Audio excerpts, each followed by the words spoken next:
Halo guys, welcome back again to my channel bersama saya Hansen di sini dan seperti biasanya setiap harinya saya akan buatkan video seputar cryptocurrency. So, bagi kalian yang tertarik seputar cryptocurrency, boleh aja langsung bantu saya like dan juga subscribe. Jangan lupa juga untuk hidupkan lonceng notifikasinya supaya kalian gak ketinggalan update terbaru seputar cryptocurrency. Oke, pada hari ini guys kembali kita akan bahas seputaran Bitcoin dan seperti biasa kita bakalan mulai dari coin market cap terlebih dahulu. Per hari ini secara global market cap crypto berada di angka 1,02 triliun dolar atau turun sekitar 3,69%. Nah, Bitcoin sendiri di angka 22.700-an, Ethereum 1.474, BNB 253, XRP 0,35, Cardano 0,48, Solana 40, dan Dogecoin ada di urutan ke-10 dengan harga 0,068 dolar. So, per hari ini kita melihat market dalam keadaan yang mix, sebagian ada yang merah, ada juga yang hijau, walaupun kenaikan dan penurunannya itu nggak terlalu signifikan, hanya sekitaran 0, sekian persen sampai 1%. So, itu adalah outlook sementara dari beberapa top coin yang ada. Sekarang kita masuk dulu ke beberapa berita dan data terbaru hari ini. Nah, yang pertama, ini mungkin juga adalah salah satu alasan kenapa kita melihat market crypto secara keseluruhan kembali terkoreksi cukup dalam hari ini, yaitu adalah Tesla. Mereka menjual gitu ya sebagian besar dari portofolio Bitcoin mereka sebesar 75% dan kalau di-value-kan ke USD sekarang itu sebesar 936 juta dolar. Oke. Dan katanya si Elon Musk gitu ya should not be taken as a verdict on Bitcoin and is certainly open to increasing our Bitcoin holdings in the future. Jadi dia tidak menjual semuanya, 75% dari portofolio mereka itu terjual dan alasan mereka menjualnya itu karena mereka pengen improve cash flow katanya. Oke, atau pengen memperbaiki arus kas mereka.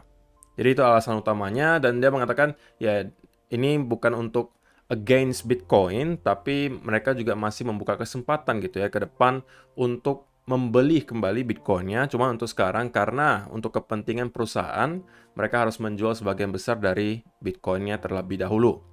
Ya tentunya dengan adanya hal ini gitu ya, membuat sebagian orang kecewa gitu ya, karena di tahun lalu Elon Musk sendiri pernah mengatakan bahwa mereka adalah diamond hands gitu kan, alias ya kemungkinan nggak pernah akan menjual.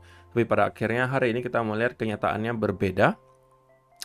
Dan tentunya ini menciptakan sedikit sentimen negatif ya di market, melihat influence dari Elon Musk gitu terhadap kripto itu cukup besar dan hari ini dia mengumumkan bahwa mereka menjual sebagian besar Bitcoinnya. Apa artinya gitu kan? Cuman so far tentunya kita melihat koreksi yang terjadi itu memang belum sampai parah banget tapi lumayan dalam gitu ya. Nah, kita bakalan bahas nanti dari segi chartnya itu terlihat seperti apa sekarang. Jadi itu adalah berita yang pertama. Gimana menurut kalian guys? Apakah dengan hal ini terjadi kita akan melihat sebagian besar investor makin skeptis untuk masuk ke market atau bagaimana? Silahkan kalian kasih komentar kalian di kolom komentar di bawah. Nah, saya pengen ingatkan lagi untuk hari ini guys, kita jam 7.15 malam nanti waktu Indonesia Barat akan ada ECB interest rate decision atau keputusan suku bunga dari Central Bank Eropa yang saya udah sampaikan juga kemungkinan saya bakalan live streaming sambil mantauin. Jadi mungkin bakalan mulainya sekitaran jam 6.30 nanti. Kalau misalnya kalian memang tertarik untuk join live streamingnya, silahkan pantau channel ini nanti malam kurang lebih jam 6.30 atau jam 7 gitu ya. Jadi hari ini kita bakalan kedatangan dua event penting yaitu adalah ECB interest rate decision, kemudian juga ada ECB press conference. Oke, jadi itu untuk reminder saja. Nah, kemudian dari segi data on-chain, menurut Will Clemente, ini entities with 0.1 to 1 Bitcoin are accumulating like never seen before. Pink line shows the day 90-day change. Jadi ini memperlihatkan orang-orang atau entities gitu ya mempunyai 0,1 sampai 1 Bitcoin itu melakukan akumulasi yang sangat masif. Namun hal ini menarik guys, kenapa? Karena terakhir kali kita melihat spike setinggi ini terjadi itu pada saat top dari bull market tahun 2017. Alias kalau yang di sini kemungkinan besar adalah orang-orang yang sedang FOMO. Lalu kita melihat spike yang sangat tinggi di sini menyebabkan harga juga terus-menerus naik. Tapi yang terjadi di sini adalah sebaliknya. Ketika justru kita drop cukup dalam, kita melihat entities with balance 0.1 sampai 1 itu melakukan kembali akumulasi besar-besaran walaupun harganya terus turun ya.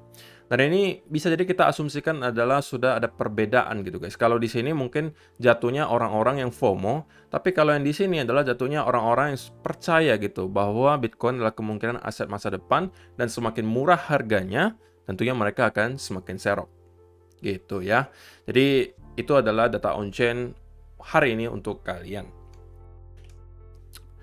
Nah, kembali juga ada sentimen negatif berikutnya ini dari JIPMEX, salah satu exchange dari Thailand, mengatakan suspense withdrawal as CEO denies financial trouble rumors. Jadi lagi-lagi ada tambahan exchange yang sekarang sudah nge-freeze gitu ya, orang-orang nggak bisa withdraw guys. Oke, so far yang disampaikan di sini cuma withdraw ya, tapi kalau mungkin deposit, trading itu masih bisa, tapi nggak bisa withdraw. Ya percuma aja gitu kan kalau misalnya kita udah trading, kita udah deposit, udah trading, udah cuan tapi nggak bisa di withdraw, ya nggak bisa jadi duit juga gitu kan. Jadi itu yang menjadi permasalahan, dan tentunya dengan adanya hal ini menambah list perusahaan-perusahaan kripto yang mulai sepertinya kesulitan gitu ya, dan sudah banyak yang bangkrut. Kita lihat kemarin ada Celsius, ada Voyager, ada Three Arrows Capital, kemudian kali ini ada JIPMEX lagi, yang tentunya seperti biasa mereka akan katakan we will be pausing withdrawal until further notice. Jadi sampai ada pemberitahuan selanjutnya mereka akan nge-pause withdrawal dulu. Jadi tidak dikasih time frame-nya yang pasti kapan akan dibuka lagi. Sekali lagi, inilah kenapa guys saya selalu pesan ke kalian, ketika kalian berinvestasi di cryptocurrency, kalian tidak hanya perlu melakukan diversifikasi dari segi koinnya saja, tapi kalian juga harus diversifikasi exchange, alias kalian jangan hanya menumpuk semua aset kalian ke dalam satu exchange. Kita tidak akan tahu gitu ya ke depan exchange mana yang akan kembali melakukan hal yang serupa.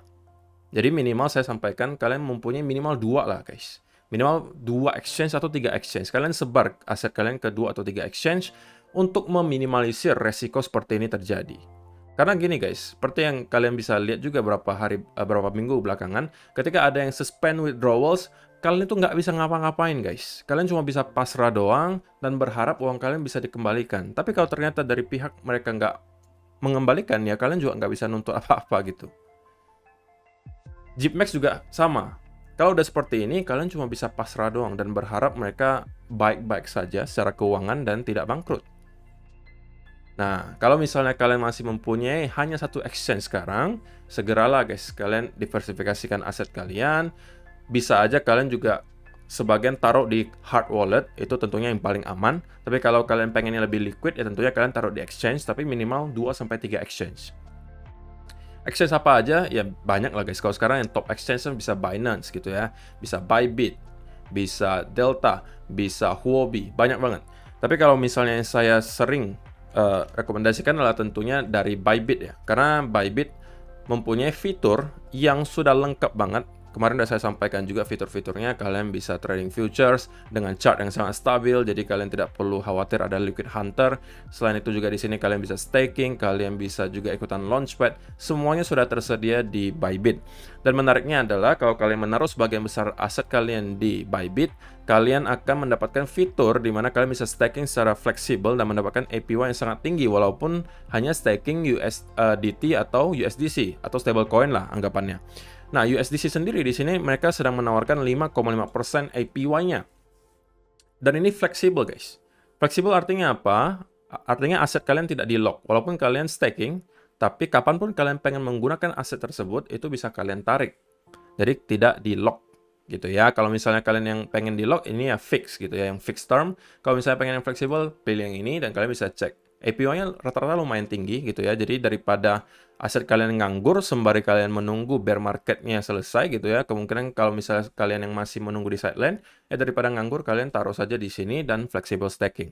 Oke. Selain itu juga saya udah sampaikan bahwa di sini kalian bisa trading dengan cukup aman harusnya, karena di sini untuk chartnya itu stabil banget, tidak ada liquid hunter.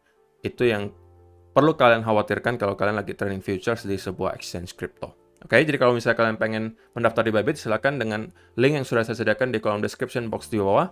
Karena dengan mendaftar dengan link tersebut, kalian berkesempatan untuk memenangkan reward hingga 4.000-an dolar.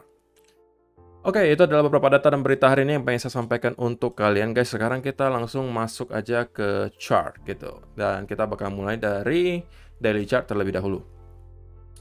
Nah, di daily chart sendiri sebenarnya guys ada sedikit gitu ya, ada sedikit berita buruk. Kita bisa lihat karena kenapa? Karena closing daily candle kemarin itu kita bisa kategorikan sebagai shooting star di sini. Shooting star sendiri secara teori itu merupakan candlestick pattern yang menunjukkan reversal. Terakhir kali kalau kalian perhatikan ini juga di sini ada shooting star. Oke, kita kemudian mendapatkan koreksi. Di sini juga sama, kalau kalian cek, sebentar kita cek lagi di mana. Nah, di sini ya di sini ya guys. Nah, ini dia. Kita juga mendapatkan reversal. Di sini juga sama, kita kemudian mendapatkan reversal dan seterusnya. Kalian bisa cek sampai ke atas-atas, rata-rata itu banyak kan diawali oleh sebuah shooting star gitu ya. Jadi itu adalah sebuah berita buruk tentunya buat kita yang berharap bahwa Bitcoin bisa kembali push ke sekitaran minimal 25.000, 26.000 atau ini kalau mau ditembus maksimal nyampe ke 28.000 sampai 30.000. Ingat ya guys, kita ini menurut saya pribadi masih berada di sebuah relief rally, oke? Dan relief rally itu ya tidak ada keharusan gitu kalau kita nyampe ke 25.000, 26.000 atau 28.000 sampai 30.000. Tentunya kalau saya pribadi kan pengennya nyampenya ke sana karena ada beberapa alasan. Karena di sini kita akan mendapatkan semacam resistance gitu ya. Karena di sini kan ruang kosong nih, nggak ada apa-apa. Jadi ekspektasi saya adalah kalau kita relief rally itu nyampe minimal ke 25-26. Tapi tidak ada keharusan kita nyampe ke sana. Itu yang perlu kita keep in mind, gitu kan? Yang pada intinya sekarang kita berada di sebuah relief rally menurut saya. Nah, kalau misalnya kita lihat di daily chart, tentunya ada beberapa key level yang saya pengen Bitcoin mampu hold gitu ya. Kalau misalnya kita masih tetap pengen untuk merangkak minimal ke sekitaran 25-26 ribu. Yaitu adalah yang paling masif menurut saya adalah di sekitaran area di sini. Oke. Ini adalah areanya yang sebelumnya menjadi area major resistance. Kalau kalian perhatikan, setiap kali kita menyentuh ke area ini, kita selalu mendapatkan rejection. Oke. Dan sekarang kita sebenarnya sudah menjadikan area ini sebagai support kemarin. Ketika kita breakout, kemudian kita meretest dan kita ke-push lagi ke atas. Nah, saya pengen ngelihat Bitcoin kembali mampu gitu ya untuk maintain di atas level ini. Kalau misalnya kita tetap pengen merangkak naik ke atas. Oke. Jadi untuk sekarang kita melihat Bitcoin berada di sekitar 22.700-an. Kalau misalnya kita kembali drop menuju ke area di sini, saya kemungkinan juga akan mencoba mencari gitu ya, mencoba mencari buy setup gitu ya di sekitaran area 21.700 sampai 21.500-an. Yang kalau kita zoom in ke 4-hour chart dan kita manfaatkan misalnya Fibonacci retracement di sini, maka di sini juga adalah persis area 0,5 sampai 0,618 di sini, jadi ada confluence Fibonacci-nya juga. Jadi ini adalah area yang signifikan menurut saya guys, yang wajib dipertahankan oleh Bitcoin. Nah, kalau misalnya untuk setup-nya tentunya saya mungkin akan masuk ke time frame yang lebih kecil, mungkin di 1 hour chart atau 15 minute chart untuk mencari gitu ya bukti-bukti bahwa kita akan kembali mendapatkan reversal dari sini. Oke. Apakah itu kita mendapatkan semacam bearish divergence ketika kita nyampe ke sini? Oke, kemudian kita membentuk mungkin pattern falling wedge kah? Atau kita membentuk double bottom, triple bottom, atau inverse head and shoulder, manapun itu boleh aja. Kalau kita dikasih setup seperti itu, atau saya dikasih setup seperti itu, saya kemungkinan akan mencoba untuk mencari setup untuk buy. Jadi ini adalah area yang sekarang saya lagi tunggu nih guys, di sekitaran 21.700 sampai 21.600. Nah, kalau misalnya di daily candle nanti kita tidak mampu maintain di area di sini guys, dan kita kemudian closing body candle daily di bawah area ini, maka menurut saya ini adalah pertanda yang cukup besar bahwa yang terjadi di sini semuanya adalah sebuah fake out, oke? Dan kita kemungkinan minimal akan kembali nge-retest area di sini guys. Oke, area sekitaran 18.000. Kalau ini tidak mampu bertahan, tentunya kita akan kembali kemungkinan besar membuat lower low baru. Oke, tapi itu selama kita tidak mampu maintain di atas area ini. Tapi kalau selama kita berada di atas area di sini, saya rasa kita masih mempunyai chance untuk mendapatkan bounce dari sini dan kemudian menuju ke area yang kemarin kita sudah expect menjadi target relief rally kita minimal di 25 sampai 26 ribu atau bahkan 28 sampai 30 ribu. Oke. Jadi kemarin juga sebenarnya harusnya kalian udah tahu ya apa yang saya lihat dari Bitcoin, yaitu adalah saya katakan ketika harganya di sini saya sampaikan guys, saya masih expect akan ada satu push terakhir sebelum kita mendapatkan koreksi kalau kalian masih ingat, dan itu yang persis terjadi sekarang. Oke, itu yang persis terjadi sekarang. Dan yang berikutnya yang pengen saya lihat adalah kita mendapatkan konsolidasi gitu guys. Lebih baik lagi kalau bentukannya seperti ini, corrective move. Nah, kemudian dari sini kita baru akan mendapatkan push lagi berikutnya ke atas. Ini adalah senario paling idealnya menurut saya. Oke, jadi so far udah sesuai dengan ekspektasi kita. Mudah-mudahan kalian tidak ada yang terjebak untuk buy di atas sini, karena udah saya sampaikan bahwa kita kemarin mendapatkan adanya indikasi bahwa kita udah membentuk bearish divergence ketika harganya membentuk higher high, tapi di indikatornya kita udah start building lower high gitu ya. Itu adalah potensi bearish divergence. Selain di 1 hour chart, kita juga melihat memang di 4 hour chart kita juga melihat kemarin closing candle-nya di sini itu adalah bearish engulfing gitu ya. Jadi itu adalah dua alasan juga kenapa kita melihat drop yang terjadi di sini. Oke, jadi harusnya kalian sudah expect ya hal tersebut akan terjadi. Dan untuk sekarang saya kemungkinan akan mencoba untuk kembali mencari buy setup di sekitaran area di sini kalau dikasih gitu ya. Dan targetnya tentunya minimal adalah sekitaran top di sini atau local high terakhir. Dan kalau ini mampu ditembus, minimal adalah nyampe ke sekitaran 25.000 sampai 26.000 di sini. Oke, jadi sesimpel itu ya guys yang perlu saya sampaikan untuk hari ini. Semoga bermanfaat untuk kalian semua. Terima kasih sudah menonton sampai selesai. Kalau kalian pengen ikutan live streaming nanti malam, stay tune aja, kurang lebih jam 6.30 atau jam 7. Mungkin saya akan umumkan juga di Telegram group. Kalau misalnya kalian belum join, kalian bisa join Telegram grupnya yang sudah ada linknya juga di kolom description box di bawah. Dan bisa sharing-sharing di sana gitu ya. Orang-orang di sana juga saya rasa vibes-nya semuanya juga positif, jadi mereka juga mungkin bisa membantu kalian gitu ya untuk mendapatkan informasi-informasi tambahan. Oke, itu aja sih guys. Kita akan bertemu lagi di video yang berikutnya. Bye-bye.